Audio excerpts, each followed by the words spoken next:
Hello, everyone, and welcome to the Thriving Relationship Show. I am your host, Christine Eartheart, and founder of the Center for Thriving Relationships. And I am so deeply grateful and excited to have you here and to get to support you in experiencing more love, connection, and understanding in your relationships. And all the buzz these days in relationships is about attachment theory and how to create a securely attached relationship. Also, the nervous system regulation. How do we experience that? What happens when we're not regulated? And also understanding family systems, how our upbringing deeply impacts the romantic relationship that we're currently in.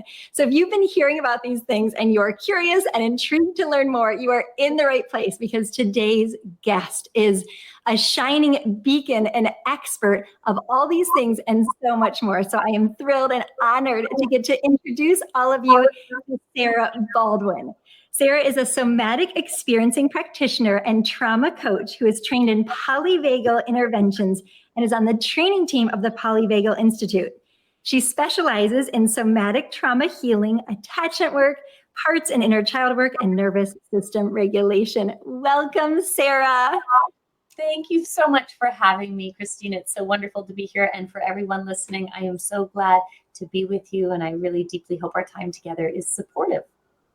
Thank you so much, Sarah. And I'll just say to all of you, I was telling Sarah before we came on here, is that when I discovered her work, I was instantly captivated. And the nervous system can be something that can be a little tedious or complicated to understand. Not how Sarah explains it, though. I was like enamored, and I sent resources to so many people because one of your sayings is, you make sense. It's like, no matter what you're experiencing, you make sense. You make all these things make so much sense. So I am just thrilled to get to hear your gems of wisdom. So can you share with us more, the nervous system, attachment work, all of this? What inspired you to go down this route and make it such a focus of your life's work? Well, I have a complex trauma history and a pretty extensive one. I was abused sexually abused most of my childhood in my home, and neglected, and many more things. But all of that left me in my my early 20s, and certainly before that in my childhood, but deeply dysregulated. I certainly did not know what that meant. What I was experiencing was I would shoot between feeling terror in my body that I felt like I couldn't escape, which is what trauma is like, to then being deeply dissociated, where I would arrive places and not know how I got there, or look in the mirror and not know who I was. I was coping with every coping mechanism you could think about. I'd wake up on the streets of Boston, so drunk that I didn't know what was happening. All of ways, and I like to just name that because so many of us find ways to cope. It's a brilliant thing to do when the embodied experience of being in our system is too much to be with, and no one's shown us how to find a way out. So I spent a long time trying to find help. I feel really lucky that I was able to do that, and not everyone is able to do that.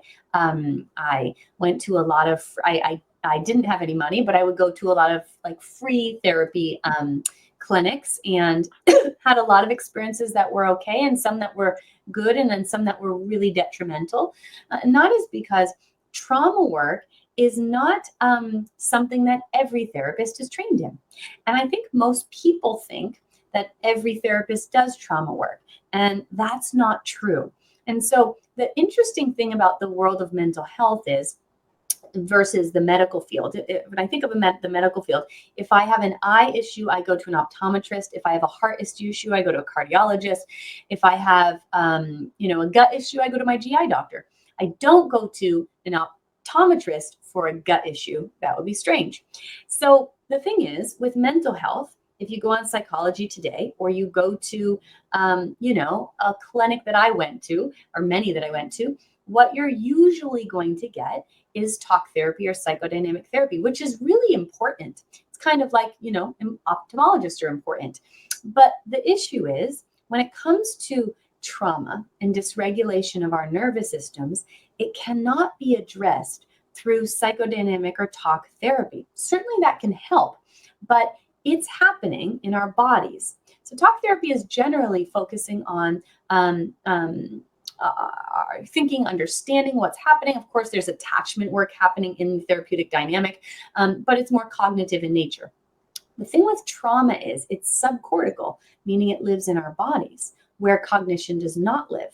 And when we're deeply activated or triggered or traumatized, our thinking brain actually isn't even working. So the trouble is, if we are trying to rationalize our way out of a traumatic experience, out of stored trauma, it's not going to be effective because we're trying to, it's like if I had a hip injury and I went to the eye doctor, they could give me great eye surgery, but I would still have a hip injury. And so what that leaves a lot of us, and this left me as a complex trauma survivor, feeling like there's something wrong with me. Not maybe our system has an issue.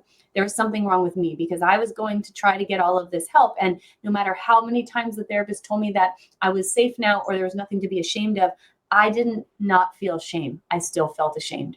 I couldn't, no matter how many times I could rationally understand I'm safe, I didn't feel safe. And no one was helping me to do what needed to be done in my body. And it was a long journey to find somatic work. And somatic trauma work. There's some work that isn't maybe somatic, but maybe not trauma focused. But what that means is it's focusing on what's happening in our bodies, and it's supporting us to do a number of things. But in essence, to help us to discharge the traumatic energy that lives in our bodies. And that means to heal. And so it was a really long journey for me to find that work. And it saved my life. It's truly the only reason that I'm alive is because of this work.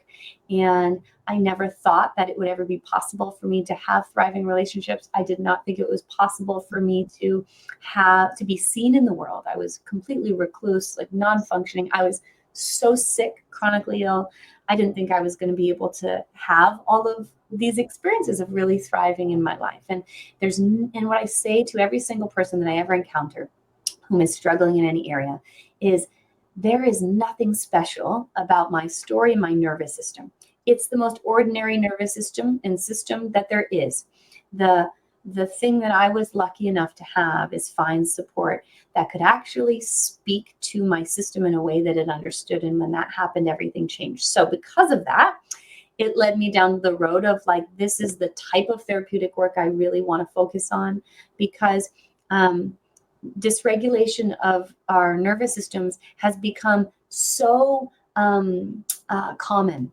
And it's not just with people with complex, like whoever's listening, if you don't have to have a complex trauma history or horrendous trauma history like I do, let's say that you grow up in a capitalistic culture where you're taught to override your nervous system and do more, even though your body is saying, but I'm tired. No, do more. This is how you succeed.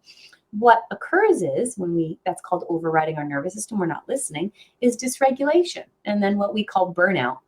This is all resulting in not listening to our nervous system. So this is certainly not something that is just applicable to folks who have trauma histories, although I think most of us have experienced some form of trauma or another in our lives, but that in order for us to feel good in our bodies, and if you're listening and you feel anxious, worried, frustrated, hopeless, apathetic, frozen, stuck in your life, even though you know you're safe to step towards the things that you want, if relationships feel overwhelming, scary, the same patterns keep happening, somatic work is a significant part of what can free you from all of that. So that's what brought me to this work. I'm very passionate about it.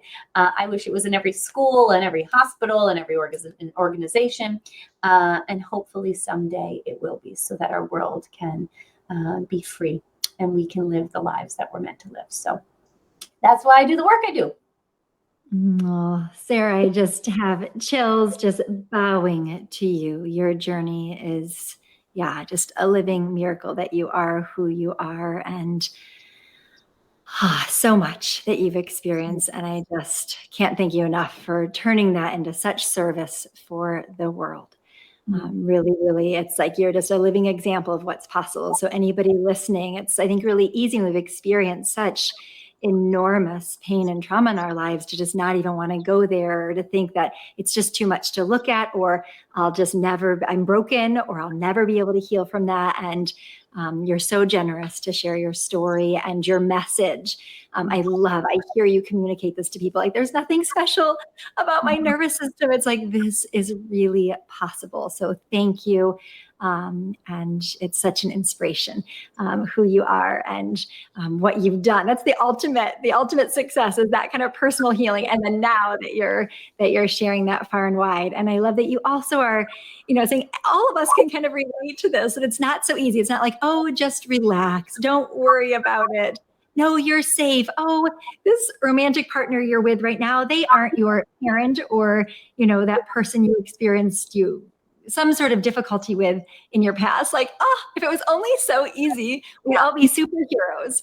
And so hopefully everyone can find something in your life that you can relate to around this, that like in your mind, that there's nothing to worry about or whatever it might be. And yet in your body, you're still experiencing this sort of fear or panic or shutdown response, whatever it might be. So thank you.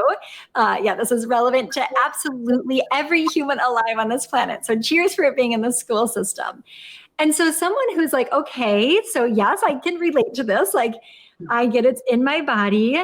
Where do people begin on this journey? Mm-hmm. So what's really important to understand is we can't change what we don't know. It would be an analogy I use a lot when I think about our systems is if I was never taught how to drive a car, how could I possibly get on a 10-lane freeway and drive that car and be expected to successfully drive it? I wouldn't be able to do that. And so I think of this beautiful, one of my friends calls them earth suits. This earth suit that we each have is like our own vehicle. And it is not your fault that no one has taught you up until now how to operate your vehicle. That perhaps they taught you state capitals and they taught you trigonometry, not that those things are bad, but they didn't teach you how to actually be in control of this vehicle that you inhabit. And so the beginning is we have to first begin understanding this vehicle that we inhabit. And in understanding this vehicle, which I can talk a bit about if that might feel supportive, is what we see and so clearly that neuroscience shows us is, you know what? We are so the opposite of broken. And that's just what science says. We are so intrinsically perfectly working. We are so powerful in our ability to stay actively self-protected for long periods of time and so many other things. And if we can do that, we can most certainly support our systems to come into regulation. And so what I think about when I think of dysregulation, and dysregulation is our systems protecting us. I can go into examples of what that means. That's like our car running all the time. So imagine if you've had a car that's been running for 40 years straight and it's never had a break. That's a powerful car. My car couldn't do that. It would break down. But your car has 500 million years of evolution, your vehicle, to make it work. It will never stop. It loves you too much to do that. So if we can have a car that could run for, let's say, 20 years, 30 years, 4 years, 5 years, a year straight, the car can most certainly turn off and rest. Turning off and resting is coming into regulation.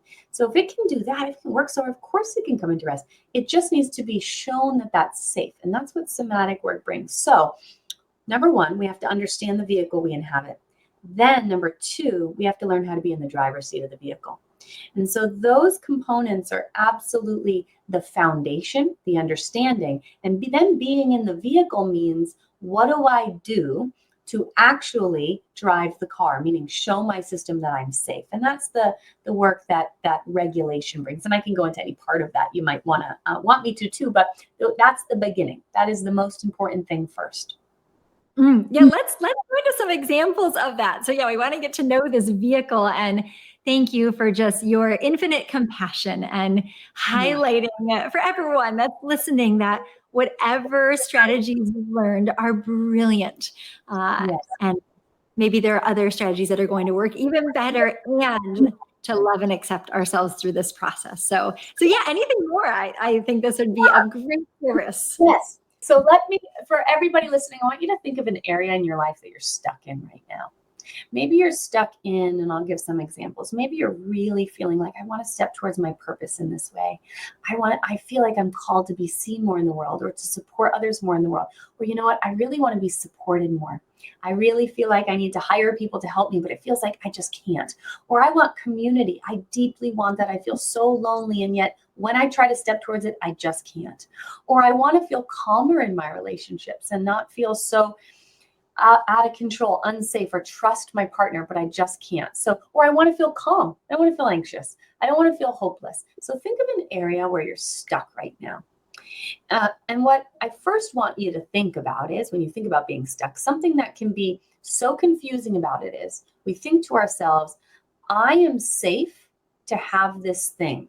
So why can't I just step towards it? I can trust my partner. We've been together 10 years. They've done nothing to show me that I can't, but why can't I? So if you're thinking to yourself, but why am I stuck if I am safe to do this thing now? And that the whole reason that we are stuck, well, there's two reasons, but the predominant one is due to dysregulation of our nervous systems. That is the overarching reason. But there's two reasons our nervous systems become dysregulated. So dysregulation essentially means your system is protecting you because it doesn't think that you're safe. Now, if you're saying to yourself, but I'm safe in my life right now, so that doesn't really make sense. So there's two overarching reasons why we become dysregulated. One, we have a very real danger in our present moment. Like if I was being chased by a lion, I would not be safe. I would want to be dysregulated, or what's called actively self-protective. So for many of us, we may experience very real dangers in our lives. But if you are saying, I'm safe, so why am I stuck in this area? Well, then there's the second reason. And that is because if we have things from the past that were unsafe, that are similar to things that we want to step towards in our current lives, and those things in the past haven't yet been fully healed or resolved, our self-protective system that each of us have is going to think that whatever's happening in the present moment is just like the past. So let me go through what this may look like. First, we all have this vehicle that I discussed a moment ago. We all have what I call our own private special ops team. And I call it that, and it's not because it's a military orientation or any orientation to the military, but because a special ops team in general, in any branch of any military, is really the best of the best. The thing with a special ops team is there's many members of a special ops team. They usually have different roles, but the whole special ops team has one primary mission. Within each of you, each of us, we all have our own private special ops team. They're the best of the best. One part has 500 million years of evolution, another has 300, another has 200. These are really ancient parts of our system. They all do different things, but they have one primary purpose. And their only purpose is to keep you safe and to keep you alive. That's how much they love you. And I think, wow, how brilliant is that? This self-protective team that each of you have, when human beings have let you down, this team's never let you down. When you couldn't count on someone, you could always count on this team. They have always been working for you. So this is part of being understanding our vehicle. So this protective system that each of us have is called our autonomic nervous system. And the first member of the special ops team, or think of like your first line of defense, it's called neuroception. Think of it like your threat detector. This actually lives in our brainstem. In every single millisecond of our entire life, so millisecond, everybody, that is less than a second. Every millisecond since the moment that you were born into this world, your threat detector has been doing this. Is that safe, dangerous, or life-threatening? Is that safe, dangerous, or life-threatening? Is that safe, dangerous, or life-threatening? Is that safe, dangerous, or life-threatening? It never stops. It does that over and over again, all because it loves you and it is determined to keep you alive. So first of all, wow, look how unbroken you already are from just understanding this. I hope it makes you see that. So this threat detector that's looking out into the world, it also looks inside of us. That's called interoception. But it's looking out into the world and it's trying to decide what is safe, dangerous, or life-threatening. Now, how does it decide that? Well, each of us have kind of like a database of past information. Inside of this database or computer is everything you've ever experienced. You don't have to remember them. They are in there. That means the good experiences you've had, maybe on vacation, maybe with an animal, maybe with your grandparent, maybe with that loved one or friend, maybe that moment you were laughing with someone when you were on a hike somewhere. Those are all in there. Then the not so good experiences, they're in there too. Then the traumatizing experiences, they're in there too. And the experiences where your parent always said, you're fine, there's nothing to worry about, that's in there. Or your parent who had an affair and your parents never processed it with you, that's in there too. Or that kid that bullied you incessantly in school, guess what? That's in there too. All of those things are in there. The car accident, maybe, that's in there too, if it hasn't been resolved yet. So all of those things are in there.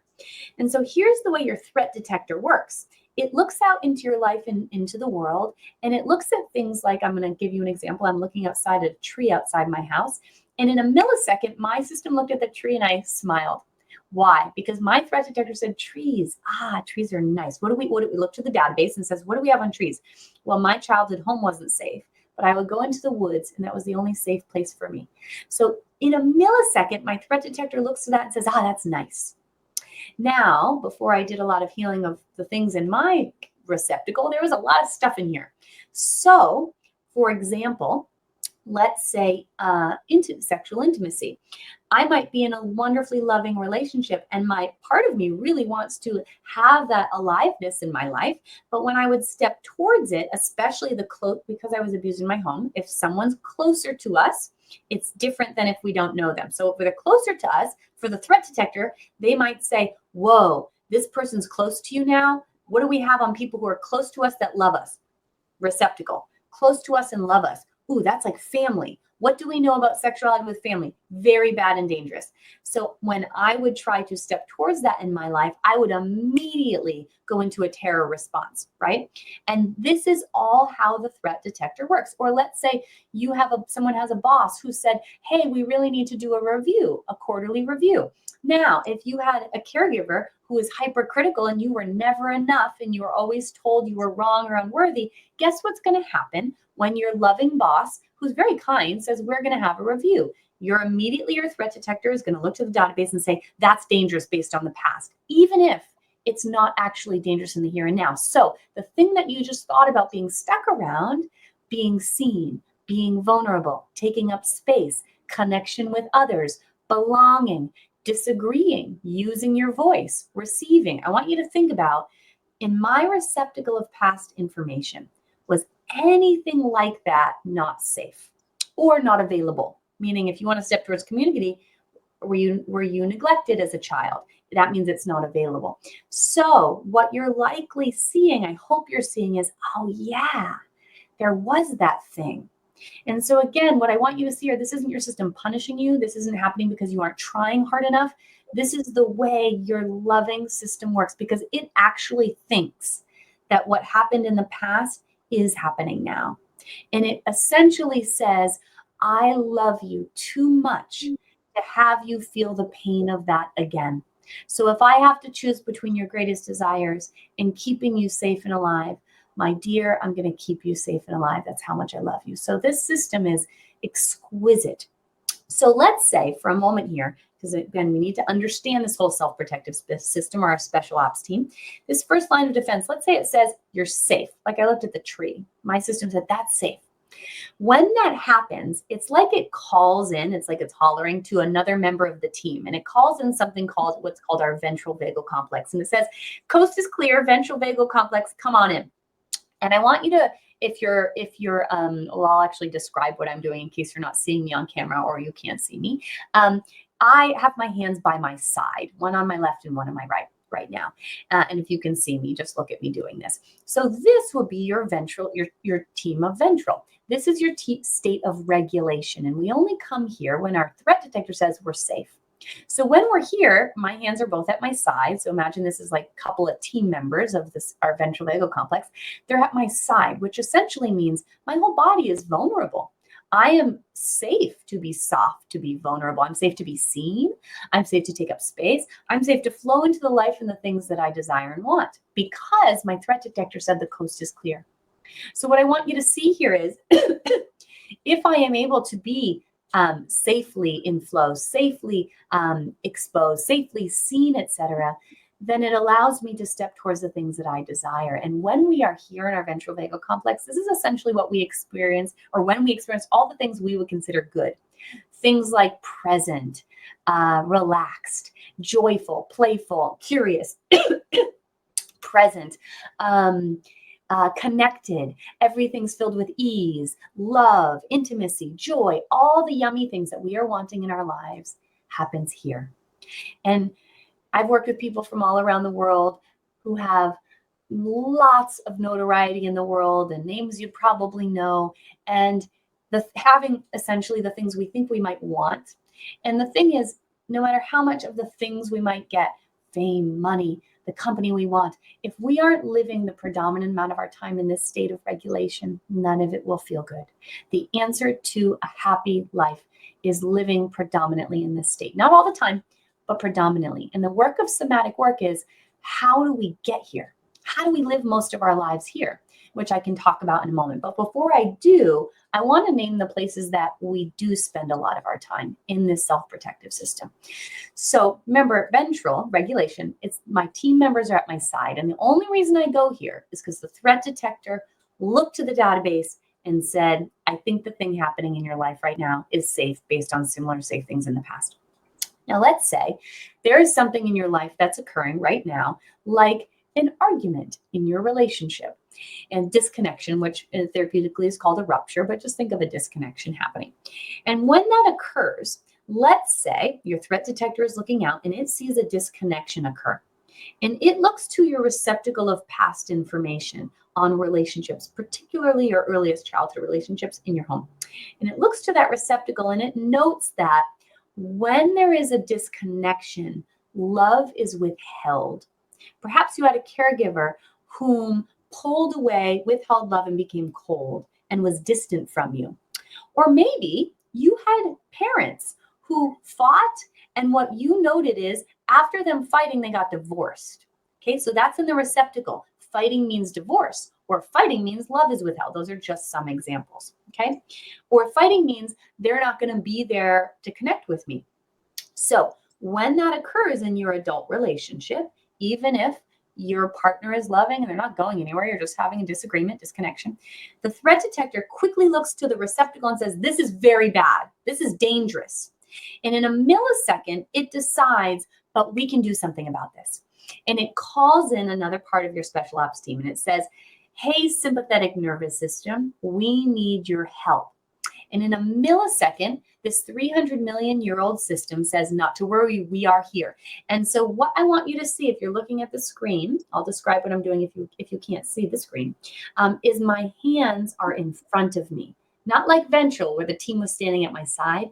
This team, sympathetic, is standing in front of me because this is not a team of regulation. This is a team of dysregulation or self-protection. So right now, I have both hands directly in front of me for anyone who can't see.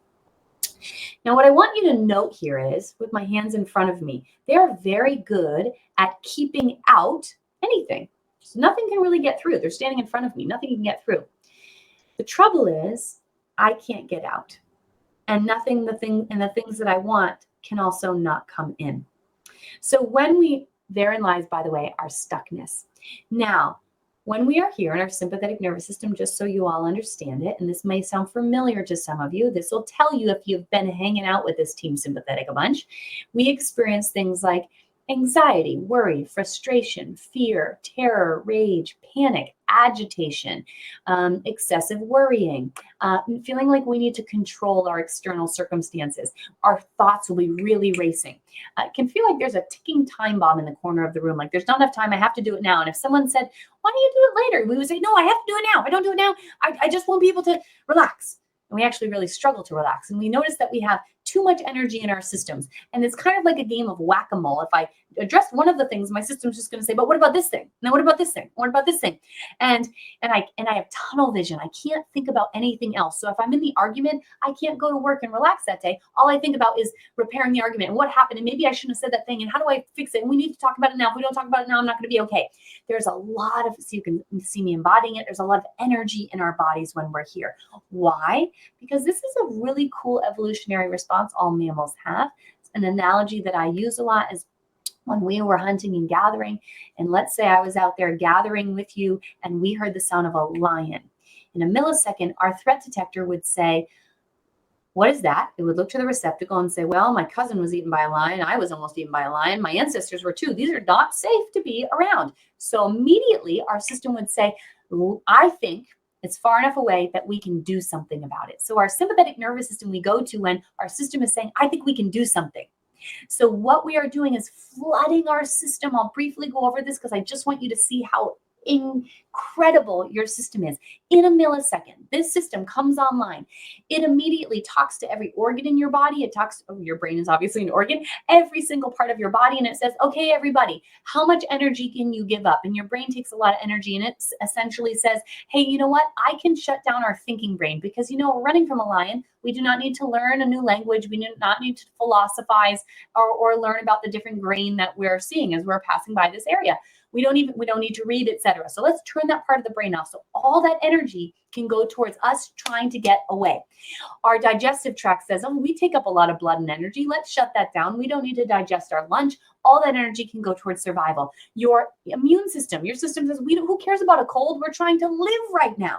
And each of these systems says, I can give up this amount of energy and still function. I can give up this amount and still function. I can give up this amount. And my friend, the beauty is you don't even have to ask it to do this. It does it for you. Every single part of your being is in orchestra with this system to help you. And I don't want to undermine how painful it is to experience some of the things I just mentioned, but that's not happening to cause you any kind of harm. It's actually happening to help you. So if you've ever heard the phrase that parents can have superhuman power for their kids, like lift a car off their child, when we're in this state, we actually do have superhuman power. We are able, all of the blood rushes to our heart, then it rushes to our arms and legs so that we can do as much as we can, as fast as we can to get away from the threat. So that's one of our self-protective states. You can see that's really different from our state of regulation. It would be really bad, everybody, if we were being chased by a lion and I just stayed in regulation and I was like, yes, there's a lion coming, but like, look at that beautiful tree. Wow, that's a nice tree. You would say like, Sarah, I hope you get eaten by the lion so that I can get away and maybe I'll survive. I'm going to go into self-protection right now. So all that's to say, it's not bad to go into self-protection. We want this system to happen. But what happens when we experience trauma is that our system thinks the lion is still there, even though the lion's gone. So you're in your adult relationship and there's no lion, but your system thinks there's a lion. Or you want to step towards the things that you want in life. There's no lion anymore. Your system thinks there is. So really quickly, there's two other self-protective states that we go to if our threat detector doesn't think we're safe. The next is called our dorsal vagal complex. So if we are in imminent danger, meaning our system says, you know what? I don't think we can get away from this, and I don't think we can fight this.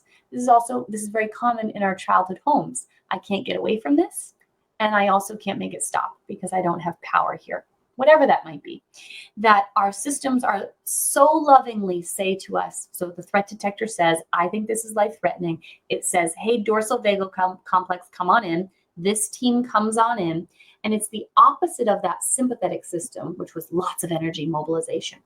This is energy conservation. So think of it like a bear in hibernation. Everything is shutting down. And essentially what we're doing here, and by the way, every mammal has the ability to do this. For example, an impala that is about to be eaten by the lion, if the lion has its grip on the impala's neck, its beautiful threat detector says, my love, I don't think we can get away from this, but what I can do is help you to numb and leave your body so you don't have to feel the pain of getting eaten alive. That is maybe one of the most loving things. When I learned that, I was like, if that is not unconditional love, I don't know what is. So this system, this dorsal system helps us to numb so we don't have to feel the pain of what is. So when we're here, we experience things like apathy. I don't really care. Feel kind of in a funk. I start to feel kind of numb, removed, blank, hopeless, low energy, fuzzy or out of it, disconnected, hopeless, depressed, dissociated. Everything feels so hard here. I can't even make facial expressions. It's hard to make eye contact. I just feel this deep, hollow aloneness. It's never going to change. I'm not capable. I'm not able. It's a shutting down. So now I'm back in ventral. That's your dorsal system. It is brilliant, brilliant, brilliant, brilliant. The last self-protective system, and you might be saying sympathetic is more common for you. Some of us, the dorsal is more common. Last one is called freeze. Freeze is a combo of both. Our sympathetic system and our dorsal system come together at the same time, and think of like a deer in headlights. So if you ever seen a deer in headlights, they have lots of energy in their system, but they're frozen. And that's what it's like to be in freeze. This is an incredibly common state for us to be in. One of the primary reasons people have a lot of shame about freeze. Why didn't I do something? Why didn't I fight back?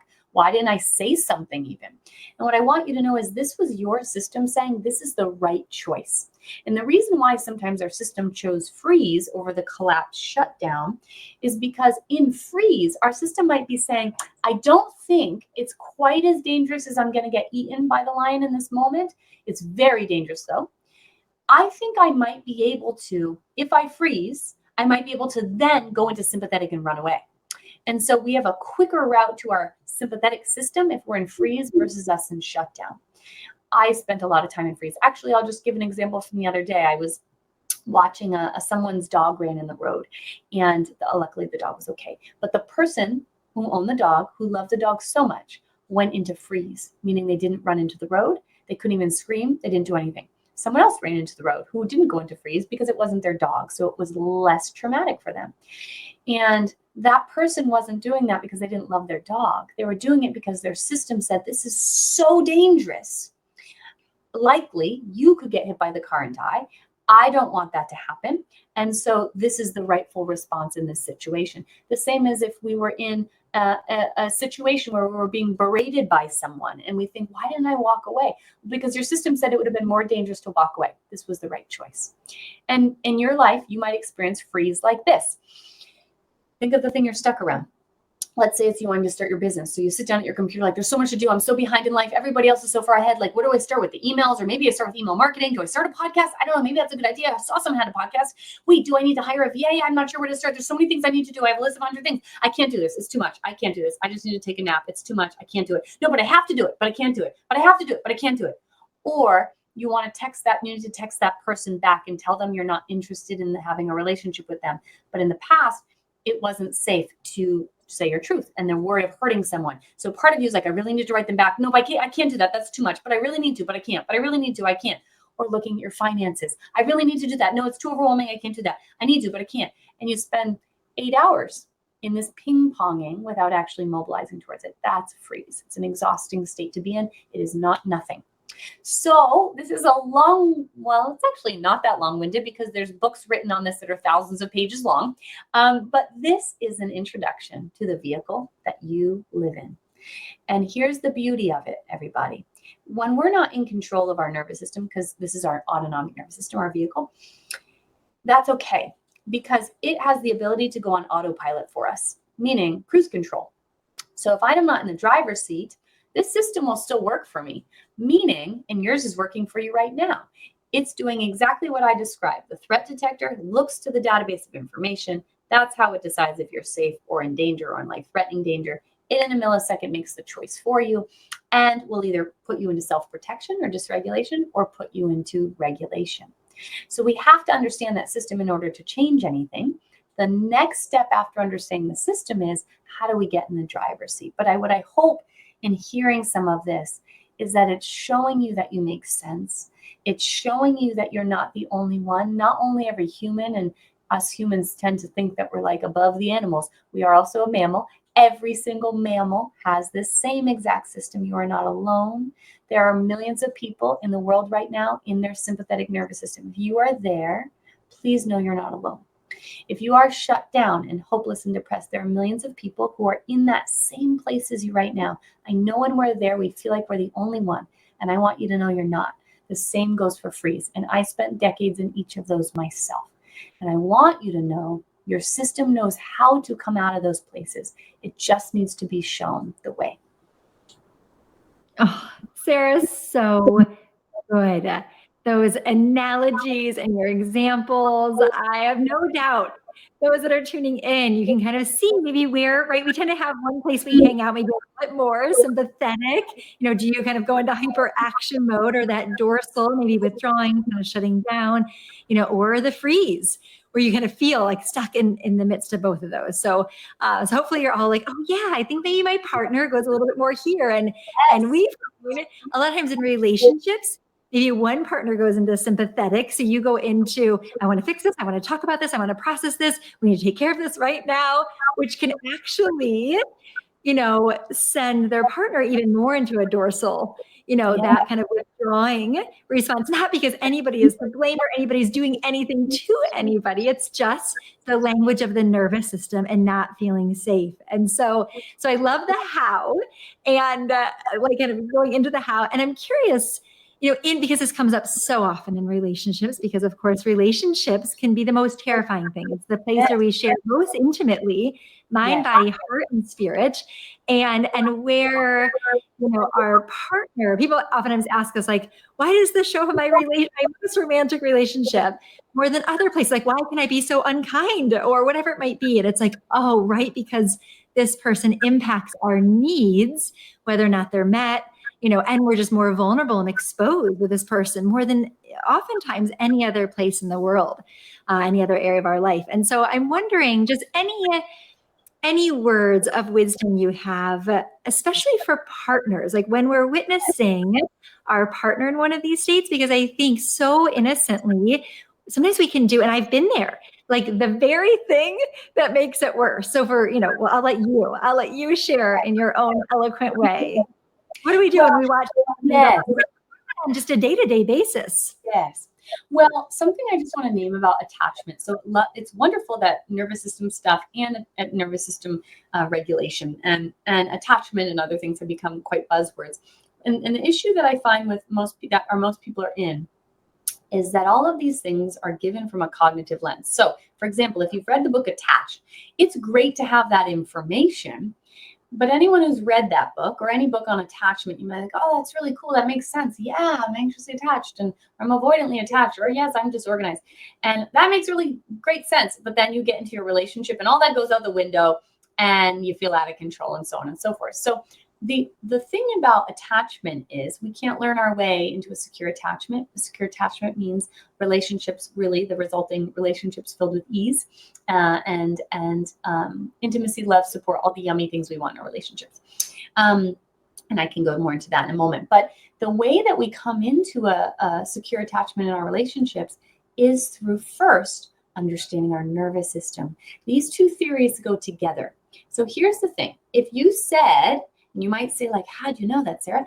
Because they go together. So if you were listening to me and I was talking about that sympathetic system where you have all this energy and you're anxious a lot and there's just like energy in your body, you have a difficult time sleeping, you toss and turn, you worry about things all the time, there's tension in your body, you're chronically stressed, maybe burnt out, and so on and so forth. If that's you likely have what is called an anxious attachment style.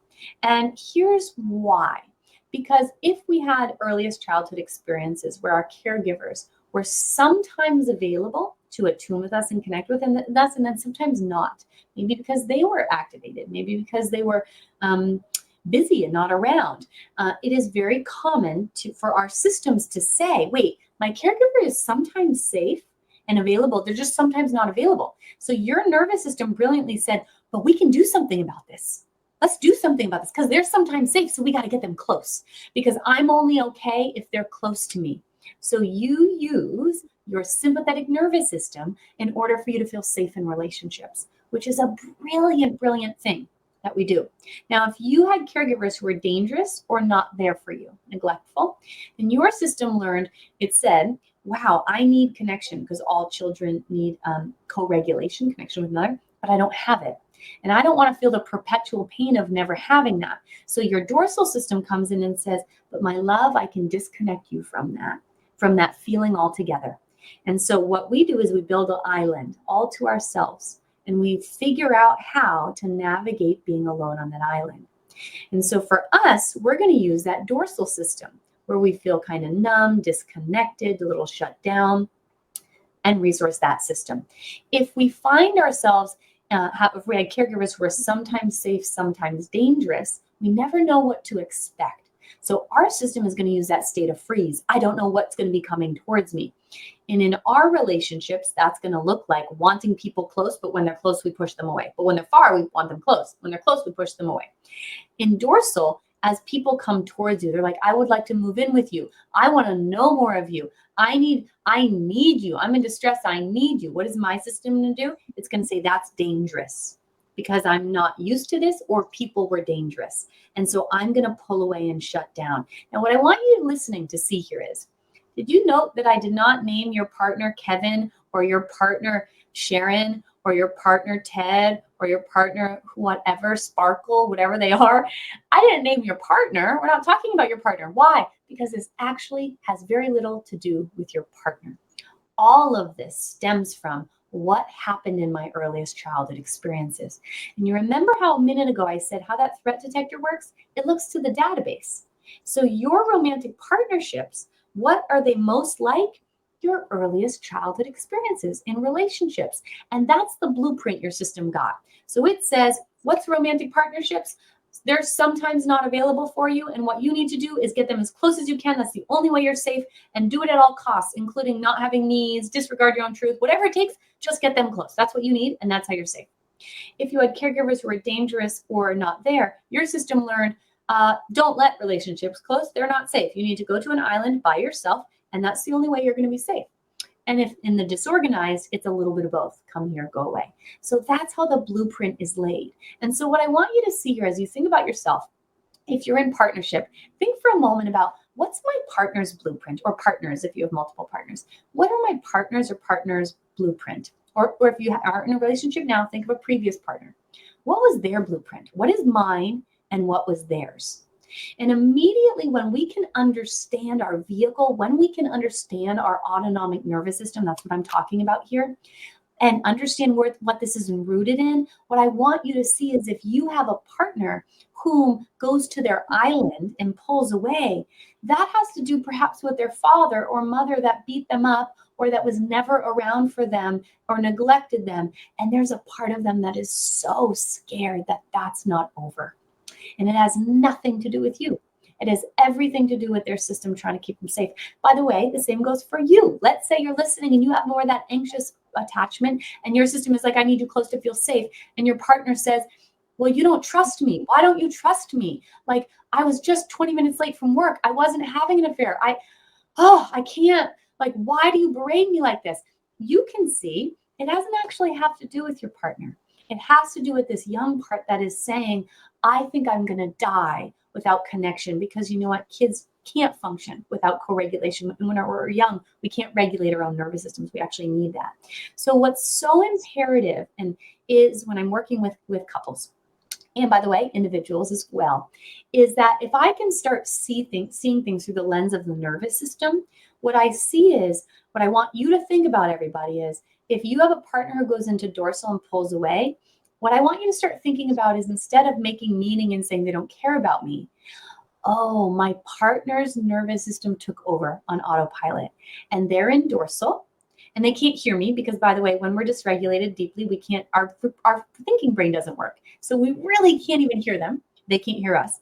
And they've essentially, by the way, when we're triggered, kind of like we traveled time. We're not really here anymore. Our system thinks the thing from the past was happening. So the more I can see that, it actually helps me to become less dysregulated, because I can see this doesn't actually have to do with me. They're in dorsal. They're not doing this because they don't love me or care. They're really dysregulated, and their system is reminded of something that was dangerous, and vice versa. If you find yourself more anxiously attached to your or in sympathetic in your system, or your partner is, it's not that they don't trust you or that it's never enough. It's that their system is in sympathetic. It's likely brought them back to the past, and that's where they are right now. And by the way, when I said the past, when we're triggered, we actually kind of like travel time. So has anyone, or you can't respond back to me, but maybe in your car or your kitchen, wherever you are, just respond back out loud. Have you had this experience where you're in a rupture or a disconnection and you're dysregulated in one of these systems, and then when later in the day, when you become regulated again, meaning you feel like yourself, you say to yourself, what happened? That wasn't me. I felt like I was going to die or out of control. I can't believe I did that thing or said that thing. Well, that's because when we are activated into these parts of ourselves, it's often like there's a 7-year-old part of us that's present, or a 10-year-old part of us that's present. And those 10-year-old or 7-year-old or whatever year old parts, they only have the tools they had then. So we want to be kind to ourselves about the way that we're responding and reacting. We want to start seeing through the lens of the nervous system. And it's so beautiful when couples can say that, like, okay, we are having an argument and I'm in sympathetic. Where are you? Because sometimes to say like you're in dorsal could be triggering for someone, but or you might just note, oh, they're in dorsal. And what I want to just lastly say is we can't repair and talk about something to repair it if we're both deeply dysregulated, because we can't actually hear each other. And what's happening in that moment is the person who's avoidant, let's say they're seeing the dangerous parent that abused them. When they look at you, that's what they're seeing. Their nervous system is. And you are seeing, as he or she or they are pulling away, your system is seeing that caregiver who would sometimes withhold love. You aren't seeing your partner. And so what's happening is it's like we have our swords out and we're fighting one another instead of in protecting ourselves from one another, instead of seeing, no, this is someone that I love and loves me. So what we want to do is first turn towards regulation before we come into repair. And that simply means I want you to engage in anything at all that registers as good for you and helps you to feel more here. I give therapeutic somatic regulating tools, but you don't even need those to begin with. Just make a list of things that make you feel a little more present and a little better, which could be spending time with an animal, calling a friend, listening to a song. We can do something called orienting, meaning using all the senses we have access to help support us to come back into presence. Because when we're dysregulated, we're not here. Could be going on a walk, going outside and looking at things in nature. Or again, anything that registers as good for you. And once you notice, oh, I'm feeling a little more here, then we come back into connection. Fabulous. Thank you so much, Sarah. So these are really important nuggets of wisdom for everyone. So when you're in one of these experiences, whether it's yourself or your partner, so in this case with your partner, just to realize that it's not because they have ill intent, or they're trying to like, well, I'm just going to shut you out and not listen to you. It's like a physiological experience. And so not taking it personally. And even beyond that, it's realizing, wow, there's some really terrified part of them right now, younger part of them. And so I love that. It's such an important thing. I think it's just really, really easy, so innocent how we do this. It's like if we witness, something in our partner, easy for us to assume, it's because they're out to get us in some way or they're choosing it, and to realize it's happening in a millisecond. And so I love that, and really waiting if you're both dysregulated to really do something. And that's a wonderful thing, is just to think of something that's going to make you feel a little bit better. It's a wonderful suggestion. And like how to really communicate to our nervous system that we are safe. Yes. So a couple of things. There's 2 ways that we can regulate our nervous systems.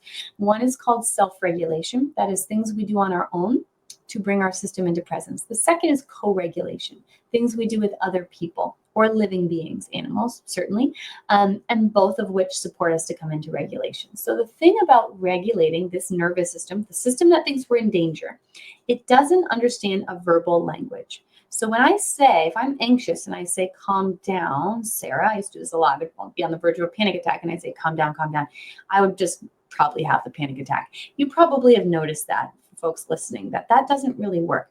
But this system, it responds very quickly when it is spoken to in the language it understands, which is somatics. So think of that like the felt sense language. We're going to use all of our senses and our embodied experience to show the system that we are safe.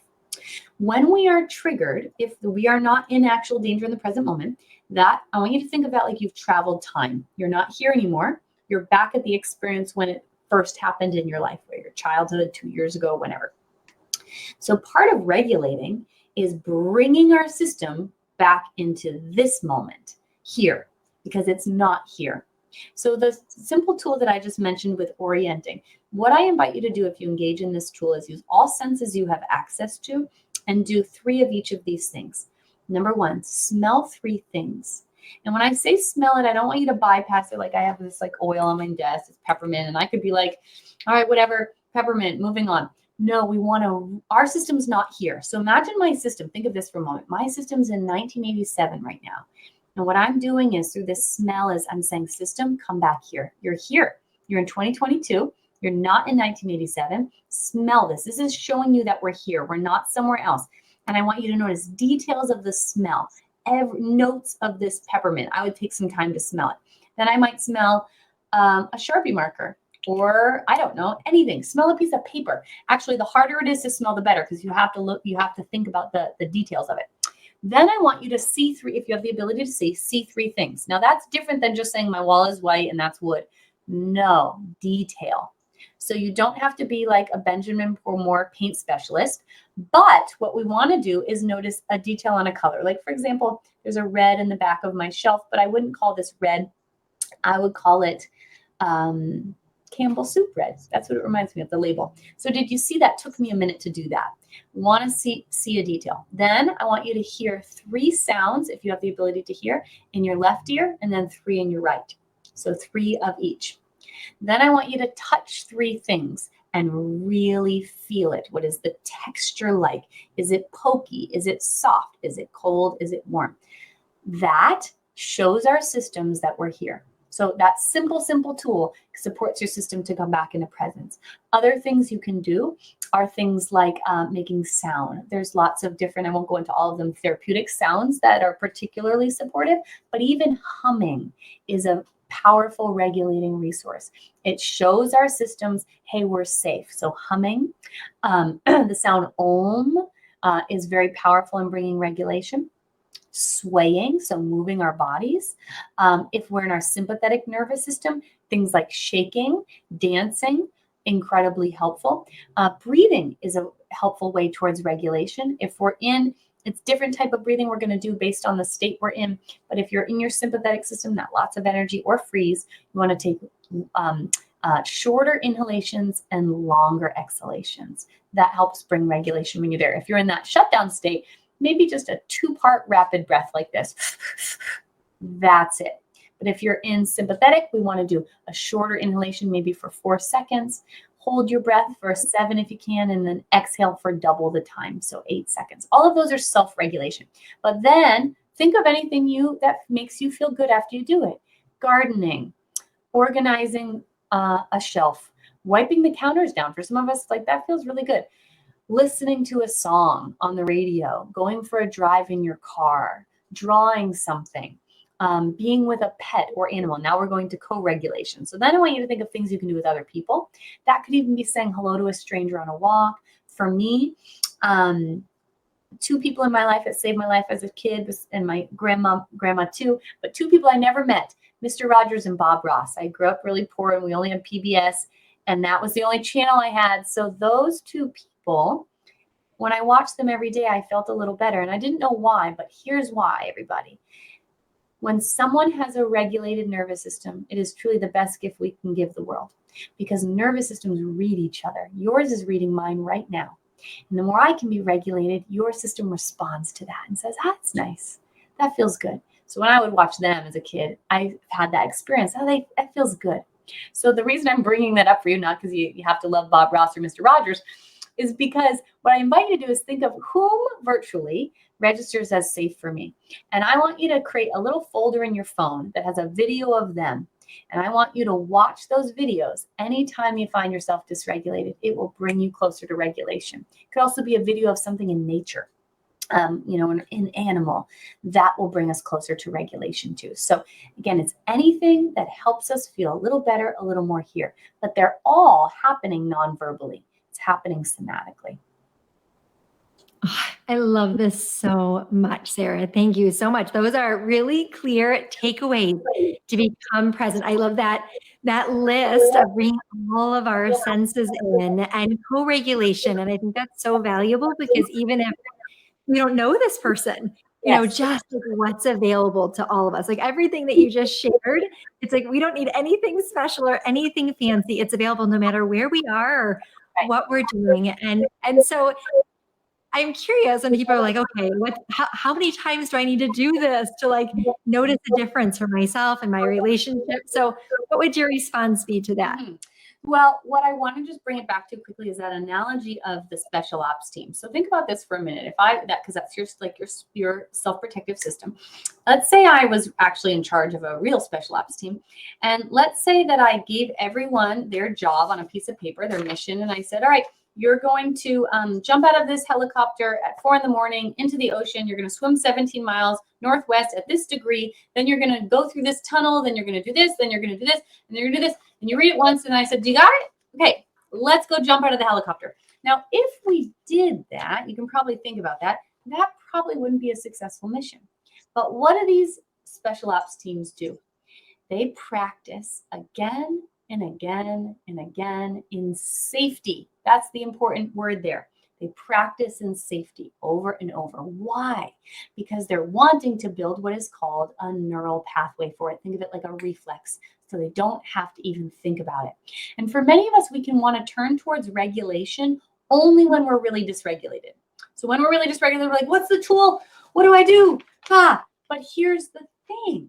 We haven't built the neural pathway for it, meaning like, think of it like the road, like a highway. What we want to do is pave a really easy road that makes it really easy to call upon these tools for ourselves. So when I'm working with folks, what I invite them to do, what we're going to do, is not just say, when I'm in distress in my relationship, I'm going to do this tool. It's not really going to be that effectful. What I want you to do is think about a number of times a day that feels tolerable for your system, that you can set a reminder in your phone to go off or put a sticky note around your house that it's time to regulate. So that could be 5 times, 6 times. And when that alarm goes off, your job is to say, all right, am I regulated or not? Where am I in my nervous system? And we went through some of those states. You can ask yourself, what state am I in? And then what I want you to do is take a moment to regulate, doing something I named, something that registers as good for you. That could be all of 2 minutes. And then after you do it, all you have to do is say, do I feel any different at all? Do I feel any more here? And if you say, I took a deeper breath, I feel a little bit better, or I'm taking in the whole room now, or those thoughts aren't racing so much. Great. Exercise done. That's it. The goal is not that you feel in ecstasy or bliss and ventral, but it's that you feel a tiny bit better. That's called a neural exercise. Think of it like a rep at the gym. I'm pretending, if you can't see my arm, that I'm lifting a weight. So if I just kept doing curls at the gym, what's going to happen? My arm's going to become stronger. If you keep doing this, guess what's going to happen? Your nervous system is going to reshape. The result of that, you get unstuck. The result of that, you are living the predominant amount of your life in your ventral vagal complex of your state of regulation. The result of that, things in your relationship that used to be so dysregulating are no longer dysregulating. And it's not a mystical process. This is the imperative process of reshaping our nervous systems. We need repetition, and we need to be doing it consistently, not just when we're dysregulated. Wonderful. Thank you so much for answering that. And totally accessible. And I love that, our aim is not to see these like revolutionary shifts. If you feel just a little bit better, just celebrate that and you're headed in the right direction. That's right. So great. Thank you. And so this is the Thriving Relationship Show. So one of the questions I love to ask people, from your unique insights and body of knowledge and wisdom, what would you say a thriving relationship is? I would say that a thriving relationship is the experience where all parties are able to feel safely embodied in their own experience. That I am safely present in my body. That in my safe presence of my body, this is where we know what our truth is, what our needs are, and that all parties involved, whether that's 2 or more people, are having that experience. And from that place, when things like disconnections occur, ruptures occur, that we all still continue to have that rootedness of safety within. And if we are safe within, we are safe in the world. If we are safe within, we are safe in our relationships. And this is possible for each of us. And that's what healing brings. So beautiful. Blessed be to that. And Sarah, I could just ask you a zillion questions because you are such a gifted teacher and guide. And so for people out there like, I want to learn more, Sarah's amazing. Where do people follow along and dive into all the resources and services and everything that you have to offer? I would say the best place to find me is on Instagram at Sarah B Coaching. So Sarah with an H, just the letter B Coaching. I actually have a free workbook that will guide you through this autonomic nervous system. I also have a pretty new free quiz that is going to give you detailed understanding of your nervous system specific to you. And then you're going to get a bunch of email support that is going to guide you through a process of how do you regulate out of that state. So it's very personalized for you. I also teach on there on a regular basis, and I have courses and group programs that I run continually. And your website link as well? And my website. Yeah, sure. You can also find out all of this information about me as well on sarahbaldwincoaching.com.